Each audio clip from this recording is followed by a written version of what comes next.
Hello, I'm Tara Steele, Community Minister here at the Center. Please join me in prayer. I follow my breath into that place of stillness and sanctuary, where that presence, that one life, that one all in all abides. It is within me and beyond me, infinite, timeless, formless, and as close as my breath. This one is expressing in, through, and as me in each and every moment. And as that is true for me, it is true for everyone hearing this prayer. Each of us is a unique and perfect expression of the divine. In this awareness, I speak my word for this service. I know the perfect unfolding of the music, the words, the message, and especially the joining together in spiritual community. I know that all who hear this celebration service receive exactly what they need, exactly what moves them along on their own perfect journey. Knowing this, I am deeply grateful for the way that Spirit unfolds. It is good and very good. I release this word into law, knowing it done. And so it is. Here is today's affirmation from our Prayers of Wisdom and Vision book. Spirit is right here in each breath I breathe. Every cell in my body is an expression of the One. Every thought I think is the creative mind expressing through me. Every beat of my heart is the rhythm of the Divine Spirit flowing through me, the animating force expressing in my life. And so it is. Good morning and welcome to the Center for Spiritual Living, Santa Rosa. I am Edward Viljoen, the Senior Minister, and I'd like to read to you a statement from one of my colleagues, Reverend Misando Hirooka, who spoke here right at the Center for Spiritual Living 2 years ago from this very lectern. He writes, just recently in the United States, we awoke to the news of the largest mass shooting since the pandemic began. As 8 people were shot and killed in 3 different locations, with 7 of those being women and 6 of those 7 being Asian American Pacific Islanders, while the motive of the shooter is still being investigated, while we understand that sexism, misogyny, and shame also played a role, this tragedy occurred on the same day that a report was released showing a 150% rise in hate crimes against Asian American Pacific Islanders, and more than 3,800 incidents in the past year alone. Fear and trauma in this community is very present right now. And as an organization, Centers for Spiritual Living, that believes in oneness and holds a vision of peace and human dignity for all, we stand in solidarity with that community and speak this prayer for the families that are mourning and for more healing of the racism and violence that creates suffering in our world. And this is the prayer that he wrote. We come to the present moment in a place of sadness and mourning, of confusion and anger, and come to know that in the midst of tragedy, in the midst of these natural responses to tragedy and violence, the presence of the living Spirit, the divine, is still fully here at the center of our being, providing a healing balm in place where both grief and healing that comes with that grief lives, moves, and has its being. We know this same healing energy is present for the families that have been directly affected by this tragedy. And we know that the love we feel for our fellow AAPI, that's the abbreviation for American, Asian, and Pacific Islanders, sisters and brothers that are experiencing the collective trauma of this incident, permeates out and surrenders and unfolds their hearts and minds. It is through this love and through the recognition of our oneness that we also stand and mourn in solidarity with them and the trauma they've experienced in the past years since the pandemic began. We hold a place of safety, of strength, and of commitment to ensuring and upholding the safety and peace of all, giving special attention to our AAPI friends right now. And it is from this space that we extend this prayer to our country and to the world, holding a place of healing from the ravages of separation, racism, misogyny, and the mindless acts that are birthed from hate and power over another. We hold a space for the collective healing that is being called forth from each one of us in the sacred time we are sharing on this planet together, allowing our hearts to build bridges of understanding, of greater awareness, and of the mending of all our relations. We know this is God's work, and so we take refuge in remembering that this healing is being supported by a power greater than ourselves with each breath, with each tear, with each rush of anger or swirl of confusion. We rest in the knowing that healing is happening within us and around us. And as we rest into that space where grief, healing are coming together and can take place at the same time, we give thanks for the heart-breaking that eventually settles into heart-opening. We give thanks for the ways in which our own hearts are able to be moved and moved into an active inspiration to stand for one another. And so, with love and heartbreak and togetherness, we say, Amen, and so it is. Thank you for being here with us this morning.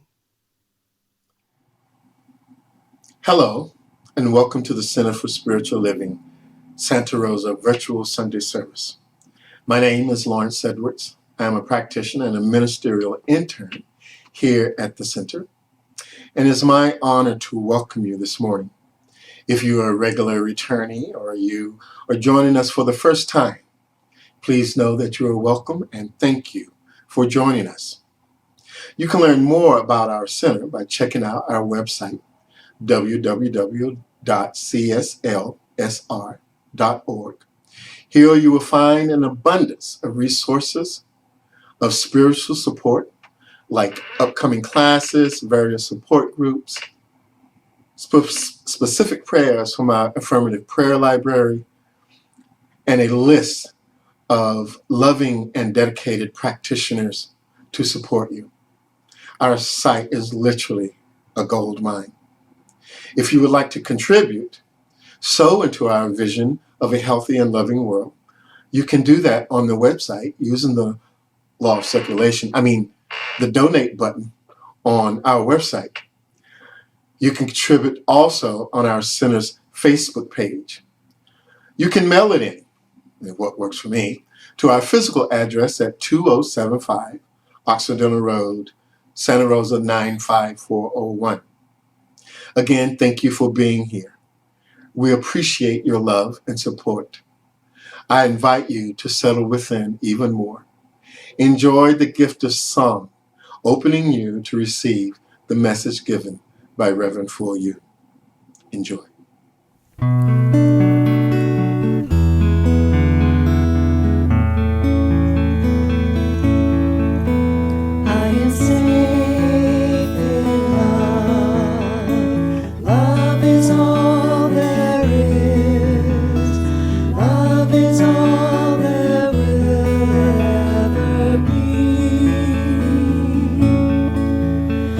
Is always there to guide me. Love will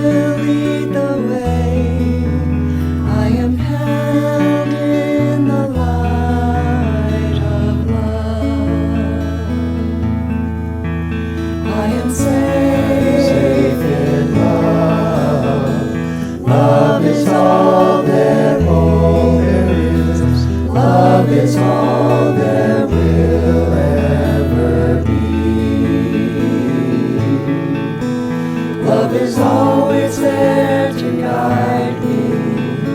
Love will lead the way. I am held in the light of love. You are safe in love. Love is all there is. Love is all there will ever be. Love is always there to guide you. Love will lead the way. You are held in the light of love. We are held in the light of love.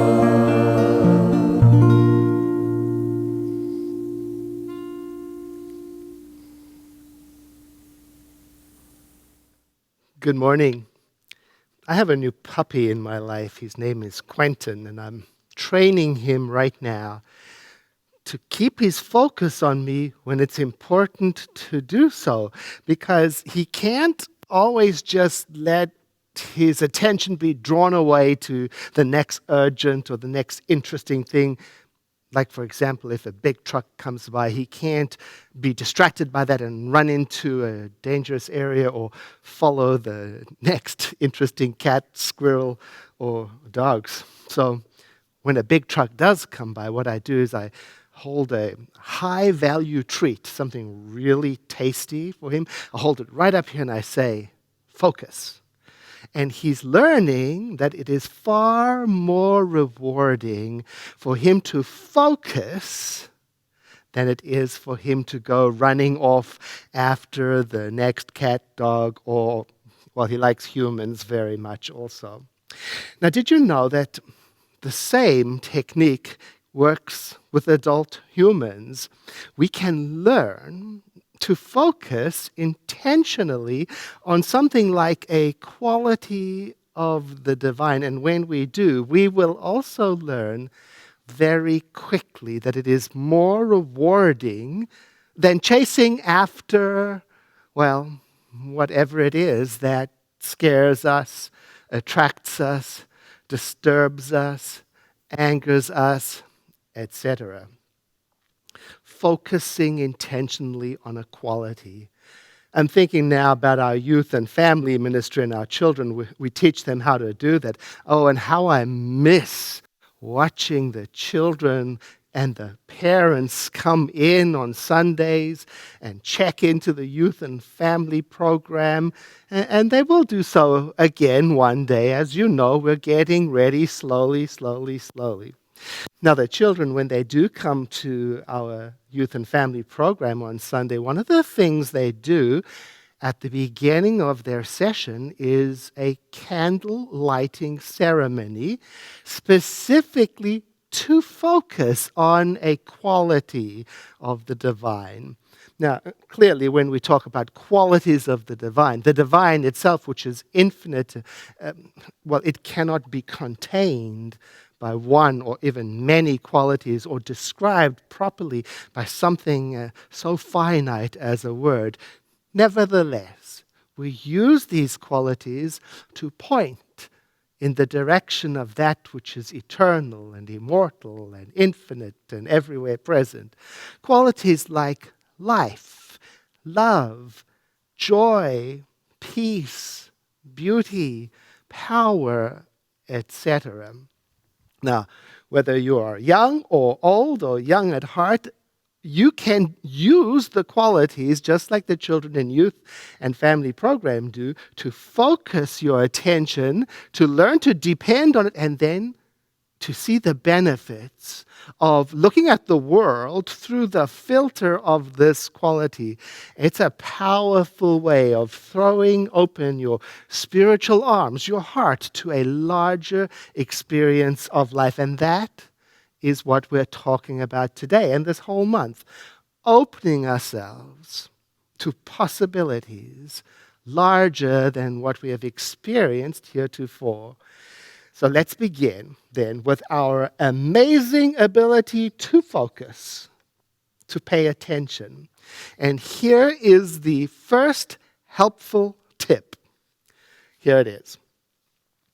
When we do not give our attention to something, it falls into the background of our awareness. Like for my puppy Quentin, he stops noticing the truck. Now, it doesn't disappear. The truck is still there. It just is less prominent. It appears to not be important in that moment. And also, the other side of that is when we do focus, when we do give our attention to something, it moves right into the foreground of our awareness.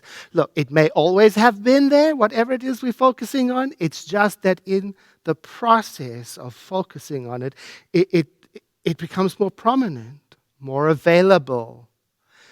My favorite example of this process, I've used this many times before, is the story of a friend who pointed out to me. He gestured to a particular make and color car that we were just driving around and we were talking about it. And ever since he did that, the world seemed to be filled up with that particular make and color of cars. Now, of course, the universe didn't produce those cars overnight, but my attention was focused to noticing it, and you might say my world became enriched by the presence of that which was always available. Now, when I want to see and experience life through one of the filters of divine qualities, it's fairly easy to do using this special skill of paying attention, of focusing. We just start by giving our attention to it. Now, how do we do that? Just like the children do when they start their program in the youth and family ministry, with a small ceremony, one that you can duplicate in your own life, modify it in your own home, first thing in the morning. This is what they do. It's like a call-in and response. One person in the group will identify a quality of the divine, and then the group will respond by identifying themselves with that same quality. So someone says, God is life. And everybody responds, I am life. Then they go to the next quality. God is light. And everybody says, I am light. God is joy. I am joy. God is love. I am love. God is peace. I am peace. God is beauty. I am beauty. God is power. I am power. Now, you can do the same thing. I suggest picking one quality for a day. For example, let's use the quality of love today for illustration and example. Okay, we'll concentrate, focus on love. And that brings me to the second helpful tip. When you and I take love out of the formula of our attention, of our practice, of everything, when you and I take love out of the formula, what's left is useless, you might say. That's a bold statement. Let me explain what I mean. I'm going to use one of America's most prominent metaphysical teachers, Catherine Ponder. She wrote this. She's talking to us. There are those people who read self-help books and take numerous success courses who get the idea that mind power is all there is. That if they just use mind power sufficiently, everything will come their way. For a time, they may seem right, and they can even produce tremendous results through the power of thought and through using its techniques. The time usually comes, though, when they realize that mind power is not enough and they begin to spin their wheels spiritually. Because, as she explains going on, that the missing ingredient is love. And that is consistent with the teaching of our founder, Dr. Ernest Holmes, who says that we ought to develop a consciousness of love before we do anything else. You see, the teachings, well, some people take the teaching and the practices of the Center for Spiritual Living and they turn it into something that Catherine Ponder was describing, something purely mental, a mental technique, kind of like positive thinking or willpower. And you might even find people trying to remove any reference to the spiritual something that is the cause of all things. I guess they're trying to make it purely secular, a secular practice, demystifying it. And it looks like this. The focus then becomes, what can I get out of life with the power of my mind, with my mind control? What can I achieve through techniques, through attracting, through affirming, through claiming, through concentrating, and so on? So let's look at that. If you take love out of the equation, what do you have left? What is prayer without love? What is meditation without love? What is service without love? What is affirming or claiming or attracting or anything without love? I'll tell you what it's not. It's not what we teach at the center. The center teaches that the essential ingredient to all of these practices is love, the heart connection, love. And when that is missing, well, what's left resembles effort, willpower, control, which I guess is not bad. It's just that willpower by itself requires persistent, constant effort. And willpower alone can only go as far as willpower lasts. We're looking to be fueled by something endless. When I use my mind to get somewhere or to get something or to control something or to control someone or to arrange the world in the way I want it to be arranged, and there is no love in my heart, I do end up spinning my wheels. And not only do I end up spinning my wheels, sometimes I cause harm, I cause damage. The mind is a wonderful thing. Your mind is a wonderful thing. My mind is a wonderful thing. It's a powerful thing. And when love is present in it, it takes on a form and a power and a shape that I would call flowing and attractive and generous and forgiving. Yes, a loving mind is attractive. Yes, it is. Try this. Do you prefer to hang out around a person who has a loving mind or a spiteful mind? Do you prefer to hang out around a person who has a tendency to be forgiving or a person who has a tendency to hold grudges? Do you prefer to hang out around a person who is generous or a person who is stingy? I grew up in a very rough neighborhood in my childhood. And the children in the neighborhood, they were a lot to handle. They were a difficult bunch. And they all loved my grandmother. They loved to hang out with her. They liked to visit with her and talk to her. And, she didn't have a fine education. She wasn't well read. But she was very strict about behavior and manners, and she always spoke kindly about it in her strict way. In other words, she had a very clear, loving, kind, generous, forgiving approach to the kids in the neighborhood, and as a result, my grandmother had more power and influence over the kids in the neighborhood than did the local police. They would do what she said, even more than what their own parents had.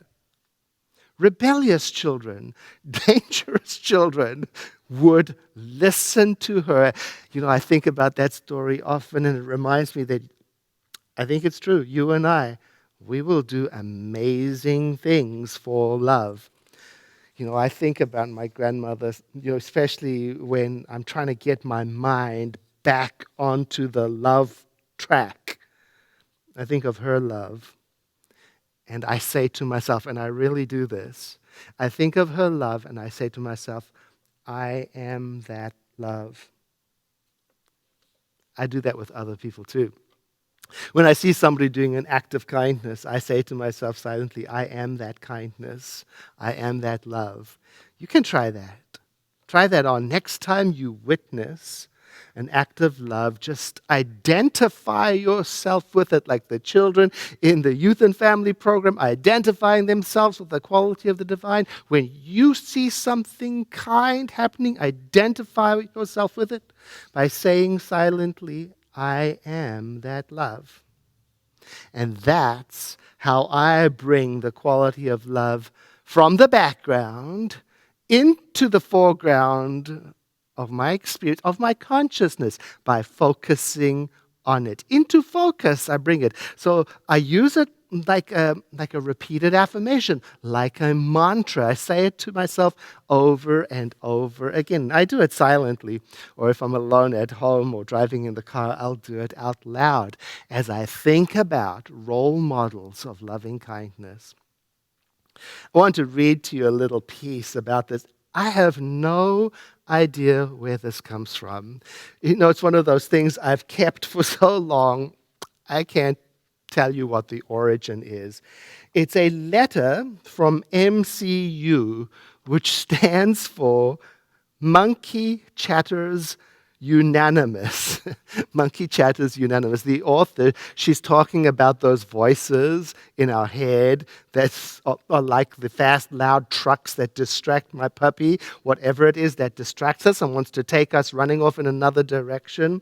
She says, I got this letter from Monkey Chatters Unanimous, and they are mad at me. You see, I wake up in the morning with, may I be filled with loving kindness, may I be well. May I be peaceful and at ease, may I be happy.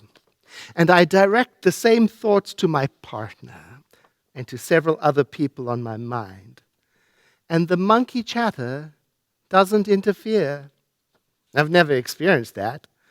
Usually they take over the conversation before I get out of bed. I was driving up 101 today, and a car cut across my path to exit. I said, may he be filled with loving kindness. May he be well. May he be peaceful and at ease. May he be happy, even though he's an idiot. And I blessed him on his reckless path. And I heard nothing from the monkeys. They want me to make an issue out of it. But I had already let it go. As I was driving to work this week, I repeated, may I be filled with loving kindness, may I be well, may I be peaceful and at ease, may I be happy, several times. And each day was filled with ease, surprise, and wonder. No monkeys to get in the way, no false imaginings, no negative expectations realized. And after reading a little bit at night, I crawl into bed next to the person I love, and I close the day with, may I be filled with loving kindness. May I be well.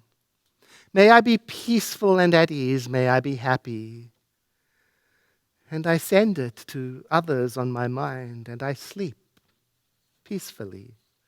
No chatter. It works. Poor monkeys.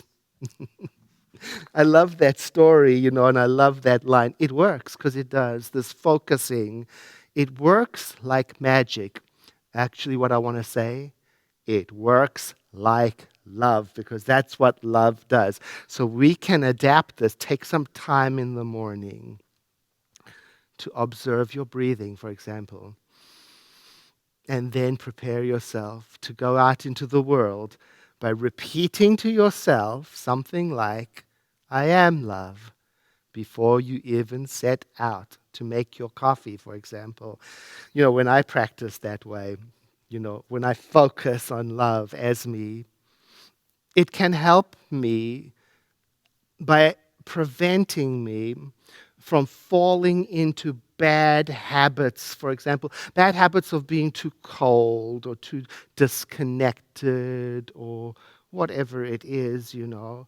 When I practice by dwelling on a statement such as, I am love, it can also help me see more easily when I am out of step with my heart. Do you get out of step with your heart? I do. I go on autopilot. I start chasing the truck. I start chasing the cat, the dog, the squirrel, and my mind gets tight. I was talking to a friend, and we had a friend in common. Now, this friend in common I had become estranged from, and so I was talking about this third party to my friend, and I noticed my mind was very rigid, and I was getting indignant talking about her and explaining the situation.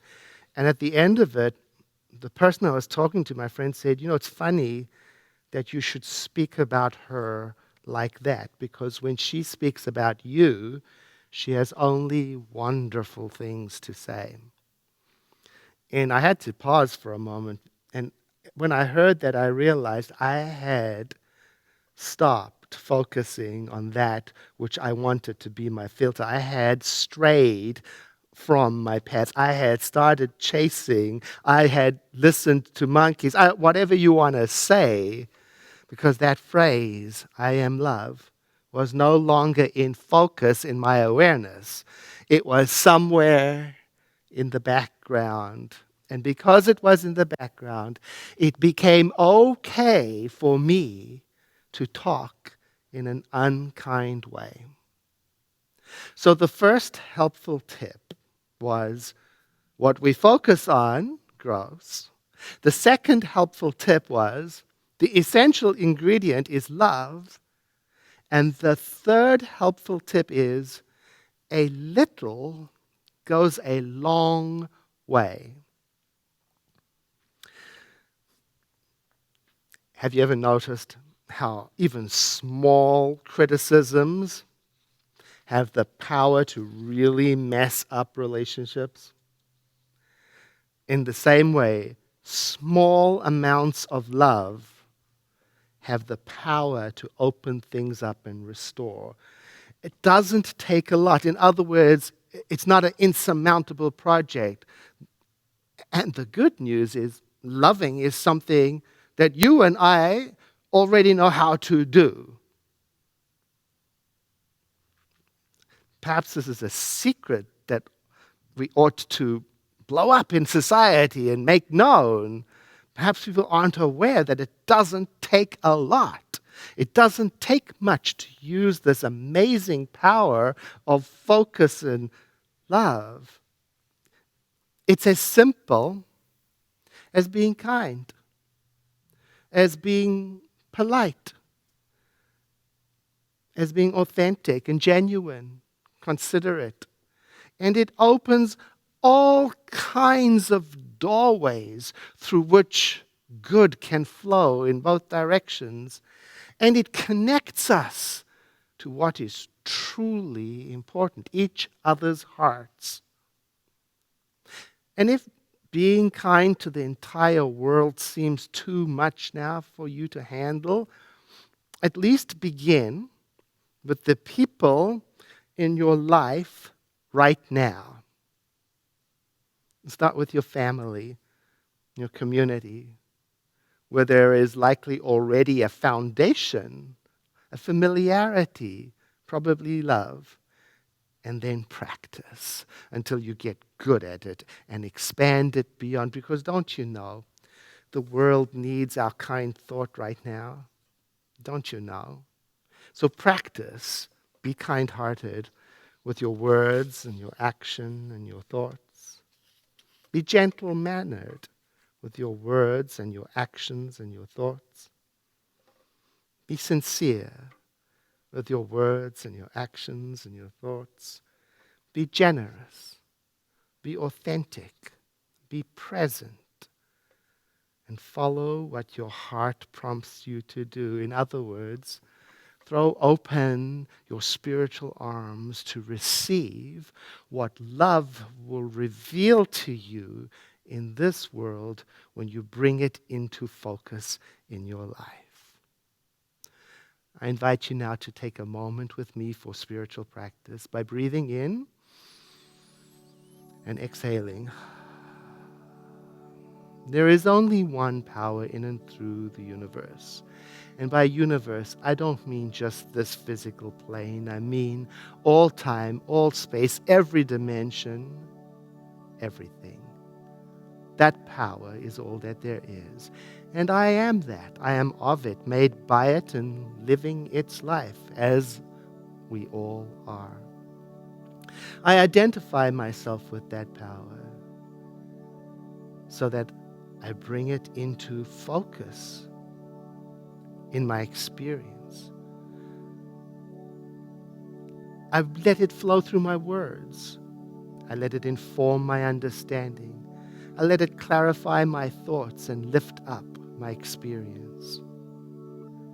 I'm deeply grateful to know that I live and breathe and move and have my being within the one and only power, so that it can be the guiding star of my choices and decisions, the navigating light that allows me to travel, to understand, to heal, to love, to connect. I release this word into that aspect of the law that we call the divine.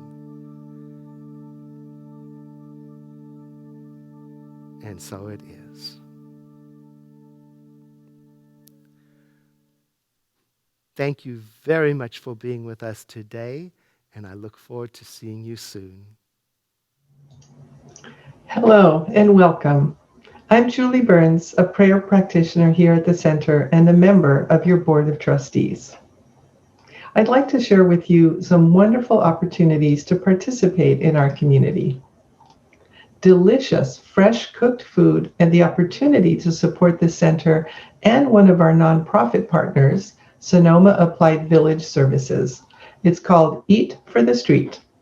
The dedicated volunteers who cook for the unsheltered invite you to order a takeaway meal online through the bookstore, Stepping Stones. Your meal will be ready for pickup on Thursday, April 8th in the Center parking lot. Details are on our website. Just click on the picture with the giant mixing bowl. Are you feeling the need for a spiritual tune-up? Well, practitioners are offering free 30-minute prayer sessions on April 2nd and 3rd. All that you need to do is sign up on our website. Don't wait too long though, because we only have 36 sessions available. Click on the picture of tulips on our homepage for the details. In other news, there's still time to sign up for Reverend Joyce Tufala's class, Lifting Each Other Up, Experiencing the Power of Spiritual Practice in Our Community. The class starts on Tuesday, April 6th. And Reverend Joyce Kinzel leads a monthly circle for those of us on the senior side of life. It's an opportunity to connect with others and share in each other's wisdom and experience. The third act is tomorrow from 1:30 to 2:30 p.m. on Zoom. And here's a save the date alert. Esther Nicholson is returning to our center via Zoom on Sunday, April 18th. In addition to her talk, she will offer a workshop on shame and forgiveness. Stay tuned for more details. And finally, here are two very important announcements. First, today is our annual member meeting. It will be held on Zoom beginning at 1 p.m. Members need to pre-register on Zoom to attend. And if you haven't already done that, it's not too late, but please go to the website and do it right away. Second, Because of our annual member meeting, we will only have after-service prayer following first and second service. There will be no after-service prayer following today's broadcast of the third service. That's it for now. Thank you so much for your presence. It means the world to us. Have a beautiful day. Good morning. I'm Kathy Galvin, a prayer practitioner here at the Center. One of the best kept secrets here at the Center is that we prayer practitioners are also trained and experienced in providing spiritual coaching. This is different from the 5-minute prayers after service. This is an extended session, and we can help you to really clarify that one thing that would make everything else easier or unnecessary. Once we identify it, we hand it over to Spirit with an affirmative prayer that makes it so. Like other professionals, we charge a fee, but not this time. This event is our gift to you. See the CSL Santa Rosa website homepage for easy sign-up instructions for a Zoom appointment on Friday or Saturday, April 2nd or 3rd at 1, 2, or 3 in the afternoon. I'm Kathy Galvin, and I approve this message. Hello, Reverend Joyce Dufala here. And during this time when we haven't been able to be together at the Center, I've been thinking a lot about the very important role of spiritual community in our individual practice. It's true that a lot of us like to think of ourselves as independent thinkers on our own unique spiritual path. And yet there is an aspect of spiritual development that we can only get by being in connection with others. In fact, in Buddhism, it's taught that spiritual community is as important as spiritual study and practice. If you'd like to take a closer look at how you can deepen your spiritual practice by being with other people, come join me for Lifting Each Other Up, Spiritual Community as Spiritual Practice, starting Tuesday, April 6th. Everything I need to know about what lies before me. Everything I need to know about what lies before me is available to me, through the mind of God within me. Everything I need to know about what lies before me. Everything I need to know about what lies before me is available to me, through the mind of God within me. Everything we need to know about what lies before us. Everything we need to know about what lies before us is available to us, through the mind of God within us. Everything I need